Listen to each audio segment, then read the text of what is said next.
बोल सच्चिदानंद भगवान की जय। जय बोलो सतगुरुदेव भगवान की जय। जय बोलो सत्य सनातन धर्म की जय। जय।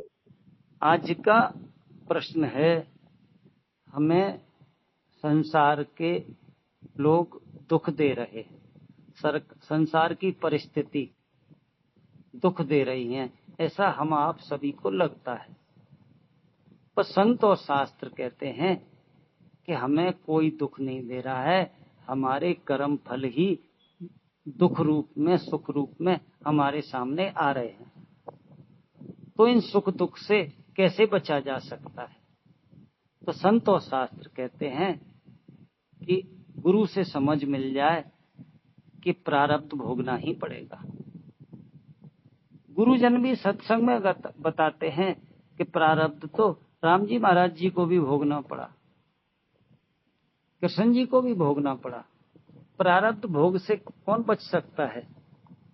पर हम आपको लगता है नहीं नहीं, वो भगवान थे, उनके ऊपर ऐसी काय को आपदा आई। पूज्य गुरुदेव भगवान जी कहते हैं कि जब कृष्ण जी को 125 वर्ष की उम्र में तीर मारा बहेलिए ने, उन्हें लगा कि उनके पैर में पद्म चमक रहा था कृष्ण जी के में, बहेली को लगा कोई जंगली जानवर की आंख चमक रही है। जैसे ही तीर लगा, कृष्ण जी को थोड़ी कराहसी उठी दर्द के कारण। तो बहेलिया भाग करके गया, देखा कि भगवान कृष्ण जी हैं। अब तो बड़ा हाथ पैर जोड़ रहा, पैरों में लौट रहा, महाराज जी मेरे से गलती हो गई, गलती हो गई। तो भगवान कृष्ण जी ने क्या समझाया कि नहीं नहीं, तेरा कोई दोष नहीं है, पिछले जन्म में मैं राम था और तुम बाली थे, तो बाली को मैंने छुप के बाण मारा था, आज वही कर्म फल लौट के आया है, इसलिए तू निर्दोष है। ऐसे ही बहुत संतों के जीवन की घटना है कि कर्म फल तो भोगना ही पड़ेगा। अब हम आपको जिस दिन ये ज्ञान हो जाए कि को न काऊ सुख दुख कर दाता, निज कृत्य कर्म भोग सब भ्राता, अपने ही कर्मों का फल भोग रहे हैं। और राम जी का सीता जी का विवाह सब अच्छे मुहूर्त में हुआ, राम जी को गद्दी दी जा रही थी, कितना अच्छा मुहूर्त था। पर कोई ये नहीं जान पाया इनको वनवास में भी जाना है। अब जो भी कर्म है वो फल देते ही देते हैं। जिस दिन ऐसी सूझी पड़ जाएगी तो हमें जो भी दुख दे रहे हैं हम जान लेंगे ये तो निमित्त भर हैं, दुख देना मेरे कर्म का ही फल इनके माध्यम से आ रहा है। ऐसा जिनको पता लग जाता है वो शांत हो जाते हैं और कर्म फल को सहजता से भोग लेते हैं। अब कितने लोग हैं इस ज्ञान को प्राप्त करते हैं? अभी तो हम जैसा भी कुछ हमारे साथ करता है हम उसके पीछे पड़ जाते हैं। Action and reaction are same. किसी ने मान दिया तो हमने मान दे दिया, उसने गाली दी तो हमने गाली दी, बस यही गड़बड़ हो गई। तुलसीदास जी महाराज जी कह रहे हैं गाली आवत एक है, एक गाली दी किसी ने, उलटत भई अनेक, और हमने दे दिए तो फिर वो गाली, फिर हम गाली देंगे, तो ये नए नए कर्म बनते चले गए। जब ऐसा पता लग जाए कि नहीं ये सब ऐसे ही है, और पूज्य गुरुदेव भगवान जी तो सार बताते हैं। सार अध्यात्म का सार क्या है कि अध्यात्म राजी कर देता है हम आपको, और यदि हम राजी हो जाएं तब देखें ईमानदारी से, गाली में भी राजी हैं, मान में भी राजी हैं। तेरे फूलों से भी प्यार, तेरे कांटों से भी प्यार, जो भी तुझको देना है दे दे करतार, दुनिया के पालनहार। चाहे खुशी दे या गम दोनों सह लेंगे हम। सहने का अर्थ है कि प्रारब्ध का भोग है, उसको भोग के खत्म करो। पर हम आप लोग अज्ञानी बत रोते हैं। गुरुदेव तो कहते हैं देह धरे का दुख है, सब काहू को होए, ज्ञानी भोगे ज्ञान से, अज्ञानी भोगे रोए। अज्ञानी रो रो के, देखो जी इसने मेरे को परेशान कर रखा है, पत्नी बड़ी दुष्टा मिल गई है, संतान खराब है, ये है वो है। इतनी सूझी आ जाए कि नहीं ये मेरे ऋणानुबंधी हैं, इनका ऋण चुकाना है, हम राजी हैं।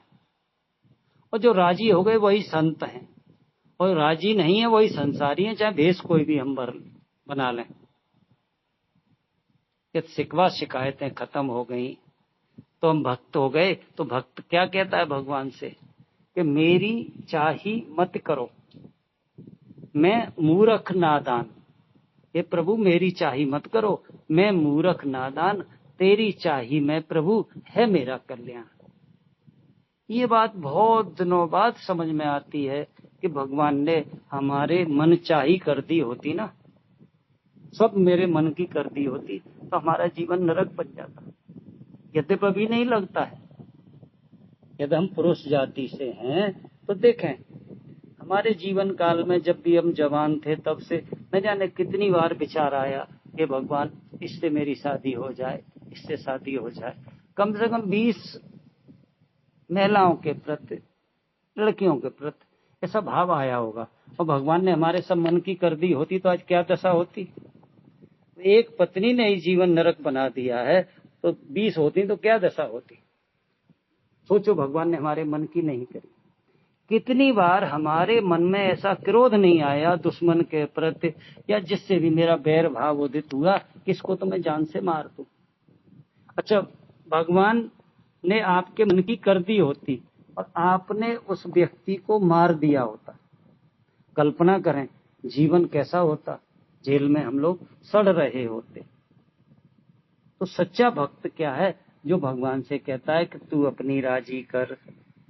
और जो भगवान की राजी में अपनी राजी मिला देते हैं ना, वो निश्चित वही संत है। पूज्य स्वामी राम सुखदास जी महाराज जी की एक पुस्तक में पढ़ा था, एक महात्मा जी आके कहते हैं कि हमारे जीवन में तो आज तक नहीं, उन्होंने ऐसा शब्द नहीं कहा, उन्होंने कहा अब तो सब हमारे ही मन की होती है, हमारे मन के अलावा कुछ नहीं होता है। तो दूसरे संत बोले तुम्हारे मन की, सदा तुम्हारे मन की कैसे हो रही है। बोले कुछ नहीं, अब तो जो भी होता है ना उसी में अपना मन बना लेते हैं कि यही हम चाहते हैं भगवान। तो कुछ भी हो जी कहें बस यही तो मैं चाहता हूं, तो लो जी। और संत जन एक डायग्राम बना के बताते हैं कि आज तक आपके मन की कुछ भी नहीं हुई। शब्द समझें। बोले हमारे मन की नहीं हुई तो फिर, बोले हुई तो सदा भगवान के मन की है, पर मेरा मन पश्चिम चलना चाहता है, भगवान पूरब चलाना चाहते हैं, तो ये मेरे मन की नहीं रही, मैं दुखी हूं। थोड़ा और जीवन कटा, फिर भगवान मेरे को पश्चिम ले जाना चाहते हैं और मैं पश्चिम की तरफ चला, आहा आहा मेरे मन की हो गई। कुछ दिनों बाद भगवान फिर उत्तर कभी दक्षिण ये चलाना चाहते हैं। जब हम भगवान के करे हुए में राजी होने लगते हैं तो वही कहते हैं मेरे मन की हो रही है, और जब भगवान के करे में अपना मन नहीं मिलाते हैं तो शिकायतें ही बनी रहती हैं। जिस दिन ये बात समझ में आ जाए कि हमारे मन का कुछ नहीं हुआ, सब भगवान के मन का हुआ। हाँ, कई जगह हमारा मन भगवान के करे में मिल गया तो हम बड़े खुश हैं, आहा देखो मेरे मन की हो रही है, वो तो अभी भी भगवान के मन की रही है। तो भक्त वह है जो अपने मन को भगवान के मन में मिला दे।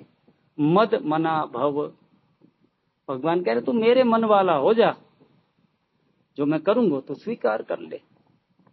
तो ये भक्त के लक्षण हैं। और संसारी की शिकायतें, अच्छी नौकरी है, 2 लाख रुपए कमाता है, फिर भी कहता देखो मैं जो नीचे वाला अधिकारी है वो जुगाड़ करके या अपने कैसे भी योग्यता से ऊंचे पद पे पहुंच गया तो जिंदगी भर कुड़ता रहेगा जब तक नौकरी करेगा। तो कहेगा मैं इस पद के लिए अधिकृत था, ये नालायक आदमी बैठाल दिया।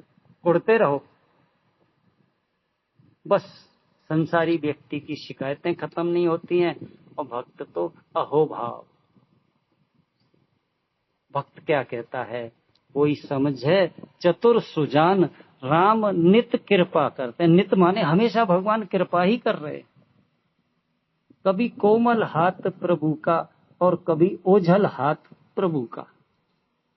बस भगवान हमारी सहायता कर रहे हैं। सहायता क्या है, भगवान को लगता है तुम्हारे कल्याण में ये चीज बाधक है, तो भगवान ने हमसे छीन ली। अब छीनते ही हमारे मन की नहीं हुई, हम भगवान को दोष दे रहे हैं। हम अपने जीवन काल की बहुत सी घटनाओं का जब बहुत ईमानदारी से विश्लेषण करेंगे, तब लगेगा कि भगवान ने मेरे मन की न करके मेरा भलाई किया था उस समय। बहुत सी ऐसी घटनाएं जीवन में याद आएंगी आपको। जैसे किसी का मन था कि मैं जीवन में आईएएस बन जाऊं, भगवान ने नहीं बनने दिया।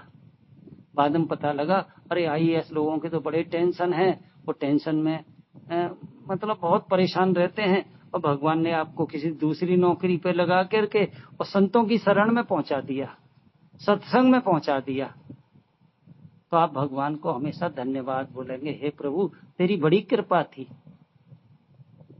बस जिस दिन ऐसी हमारी सूझी बन जाती है कि जो भी भगवान अब तक जिसने किया है हमारा भला ही किया है, आगे भी हमारा भला ही करेंगे, पर हमारा भला हमें नहीं पता है।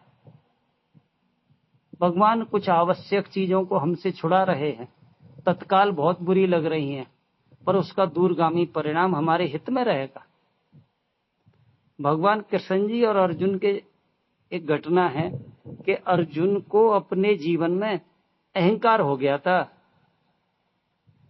कि मैं भगवान का सबसे बड़ा भक्त हूं। भगवान ने कुछ प्रैक्टिकल कराना था, तो बोले चलो अर्जुन हम तुम भेष बदल के चलते हैं। तो कृष्ण जी और अर्जुन के भगवान ने अपनी योग माया से भेष बदल दिया। एक भिखारी लोगों की तरह गए, सेठ के दरवाजे पे आवाज लगाई, सेठ जी भूख लग रही कुछ खाने को। सेठ ने अपने नौकरों से कहा भगाओ इनको, इन भिखमंगों को भगाओ यहां से। तो धक्के देके भगाए। कृष्ण जी अर्जुन को सुनाने के लिए कहते हैं, ये सेठ तेरी दिन दूनी रात चौगुनी तरक्की हो। फिर नगर के बाहर एक छोटी सी बगीची थी, वहां पहुंचे। एक ब्राह्मण झोंपड़ी बना के रहते थे, ब्राह्मण ब्राह्मणी, और एक उनकी गाय थी। जाते उन्होंने वहीं भिक्षा का निवेदन किया। अरे ब्राह्मण देवता इतने खुश हुए, आज मेरे यहाँ अतिथि आ गए। पत्नी से बोला बढ़िया सी खीर, गाय का दूध निकालो, बढ़िया सी खीर और बढ़िया भोजन कराओ। रात को भोजन करा। भगवान ने सहजता से अर्जुन के कानों में बात पहुंच जाए, कहते हैं हे भगवान इसकी गाय मर जाए। सवेरे उसकी गाय मर गई, पर ब्राह्मण ने उस गाय को ढक ढका के किसी तरह अतिथि सुबह बिना जलपान के न चले जाएं, जलपान कराया, चले गए। कुछ दिनों बाद फिर भगवान उसी सेठ के यहाँ दूसरा रूप बना के अर्जुन का अपना पहुंचे। तो अब की बार सेठ आया, उसने बहुत गालियां दी। भगवान ने फिर बाहर निकल के कहा सेठ तेरी दिन दूनी रात चौगुनी तरक्की हो। फिर वहीं कुटिया में पहुंचे तो ब्राह्मण ब्राह्मणी रह रहे थे। तो ब्राह्मण देख के खुश हुआ, आज हमारे यहाँ अतिथि आ गए। पत्नी से कहा बढ़िया सा भोजन कराओ, हमारे यहाँ भगवान आए हैं अतिथि रूप में। भोजन कराया। भगवान ने सुनाने के लिए फिर कह दिया हे ब्राह्मण तेरी ब्राह्मणी मर जाए। अब तो ब्राह्मण को कोई अंतर नहीं पड़ा जी, वो चले गए। तीसरी बार जब आए तो देखा क्या, आवाज लगाई भोजन के लिए सेठ के यहाँ, तो कोई कुछ नहीं जी, सन्नाटा। क्या बात हुई? तो किसी ने आगे बताया सेठ जी मर गए हैं। तब वो बताते हैं भगवान कृष्ण अर्जुन को, देखिए नाली का कीड़ा है ना, यही सेठ है। अब ये अंदर से गंदा पानी फैलाया जाता है, बाहर आता है गड्ढे में, और गड्ढे से फिर ये बार बार जाना चाहता है अपने घर की तरफ, और फिर पानी से। बोले मैंने ये आशीर्वाद दिया था कि बस तू इसी में फंसा रहे। ब्राह्मण क्या गए, ब्राह्मण जी महाराज वो ध्यान समाधि की अवस्था में बैठे। बोले इसका तत्कालिक या सांसारिक दृष्टि से तो तेरे को बुरा लगा था, पर मैंने इसकी मोह माया छुड़ा के इसको अपने आप में लगा लिया। बस हम लोग भक्त बन जाएंगे तो हम ये नहीं कहेंगे कि भगवान हमारा बुरा करेंगे भला करेंगे।